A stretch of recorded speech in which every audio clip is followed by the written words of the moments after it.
নমস্কার, আমি তান্ত্রিক জ্যোতিষী দিব্যজ্যোতি শাস্ত্রী। এই ভিডিওতে আজ আমরা আলোচনা করব শুধুমাত্র আপনার প্রেম ভাগ্য আজকের দিনে কেমন যাবে সেই বিষয়ে। আজ 31শে মার্চ প্রেম ভাগ্য ভালো যাবে মেষ রাশি, বৃষ রাশি, তুলা রাশি, বৃশ্চিক রাশি, মকর রাশি ও কুম্ভ রাশির জাতক জাতিকাদের। এদের আজ প্রেমের ব্যাপারে খুবই সাফল্য পাওয়ার লক্ষণ দেখা দিচ্ছে। এই রাশিগুলোর মধ্য থেকে মেষ রাশি, বৃশ্চিক রাশি ও মকর রাশির যেসব জাতক জাতিকারা ত্রিকোণ প্রেমে জড়িয়ে তাদের দিনটি অধিক পরিমাণে ভালো যাবে। অন্যদিকে মিথুন রাশি, কর্কট রাশি, সিংহ রাশি, কন্যা রাশি, ধনু রাশি ও মীন রাশির জাতক জাতিকাদের আজ দিনটি খুব একটা ভালো যাবে না। প্রেমের ব্যাপারে ঝামেলা অশান্তির যোগ দেখা দিচ্ছে।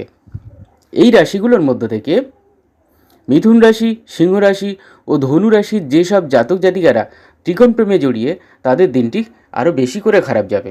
বন্ধুরা, হস্তরেখা বিচার,